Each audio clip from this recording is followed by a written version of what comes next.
ये air quality index आखिर में होता क्या है? According to the system of air quality and weather forecasting and research, AQI जो है इसको डिजाइन किया जाता है to effectively communicate air quality conditions in a simple easy to understand format. ये कन्वर्ट करता है कॉम्प्लेक्स डाटा को from various pollutants into a single index value, और ये यूज करता है क्लियर कैटेगरीज और कलर कोडिंग ताकि आप आइडेंटिफाई करें और इंफॉर्मेशन आपके लिए बराबर कन्वे हो। AQI जो है वो एक न्यूमेरिकल स्केल होता है जो मेजर करता है the concentration of major air pollutants including particulate matter, जिसको हम PM2.5 एंड PM10 भी कहते हैं। इसके साथ साथ ozone, carbon monoxide, sulphur dioxide और नाइट्रोजन डाइऑक्साइड भी देखा जाता है। पोल्यूटेंट्स जो है वो मॉनिटर होते हैं डेली, और AQI जो है वो प्रोवाइड करता है अ सिंगल नंबर जो रिप्रेजेंट करता है the overall air quality for a given area. अब ये इंडेक्स जो है ये टिपिकली रेंज करता है फ्रॉम 0 to 500।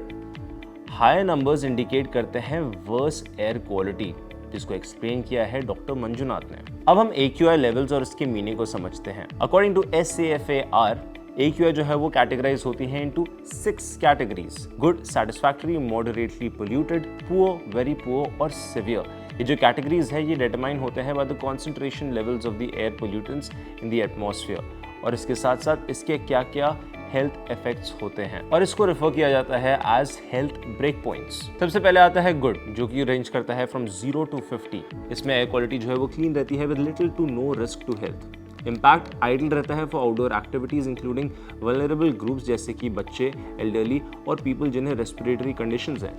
दूसरा आता है मॉडरेट, जो कि 51 to 100 में रेंज करता है। इसमें एयर क्वालिटी जो है वो एक्सेप्टेबल रहती है, दो कुछ पोल्यूटेंट्स होते हैं जो एक रिस्क पोज कर सकते हैं उन लोगों के लिए unusually sensitive to air pollution. Impact के बारे में अगर बात करेंगे तो लोग जिन्हें रेस्पिरेटरी कंडीशंस हैं उन्हें अवेयर रहना चाहिए और स्लाइट एग्रेवेशंस, क्योंकि वो एक्सपीरियंस करते हैं माइल्ड सिम्टम्स जैसे कि कॉफिंग या थ्रोट इरिटेशन। मैक्सिमम लोग के लिए आउटडोर एक्टिविटीज कंसिडर किया जाता है एज सेफ। अब हम बात करेंगे about unhealthy for sensitive groups, जो कि रेंज होता है फ्रॉम 101 to 150। AQI जब इस लेवल पे पहुंचती है तो सेंसिटिव इंडिविजुअल्स इंक्लूडिंग बच्चे and elders and those with respiratory या हार्ट कंडीशंस एक्सपीरियंस करते हैं एडवर्स हेल्थ इफेक्ट्स। अब इसके हम इम्पैक्ट पर आते हैं। लोगों को लिमिट करना चाहिए prolonged outdoor activities, specially physical exertion.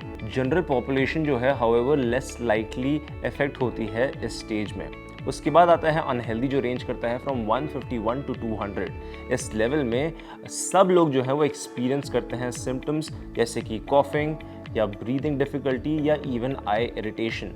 Sensitive groups जो हैं वो ग्रेटर रिस्क में होते हैं, उनको अवॉइड करने चाहिए प्रोलॉन्ग्ड आउटडोर एक्टिविटीज़। अब इसके इम्पैक्ट पर आते हैं। रिड्यूसिंग आउटडोर एक्सपोजर जो है वो रिकमेंडेड रहता है, और लोग जिन्हें रेस्पिरेटरी कंडीशंस हैं उन्हें एक्स्ट्रा प्रिकॉशंस लेने की ज़रूरत है, तो यूज़ करें एयर प्योरीफायर्स इंडोर्स। उसके बाद आता है very unhealthy condition from 201 to 300। Air quality का जो रेंज होता है वो ट्रिगर करती है health alerts as the risk of significant health effects जो है वो काफ़ी हाई रहता है जनरल पब्लिक के लिए। इसके इम्पैक्ट पर आते हैं। आउटडोर एक्टिविटीज़ अवॉइड करने चाहिए, और जिन्हें लंग या हार्ट डिजीज़ है उन्हें सीरियस प्रोटेक्टिव मेजर्स लेने की ज़रूरत है। इसके बाद आता है हजार्डस कैटेगरी, जो कि रेंज होता है फ्रॉम 301 to 500।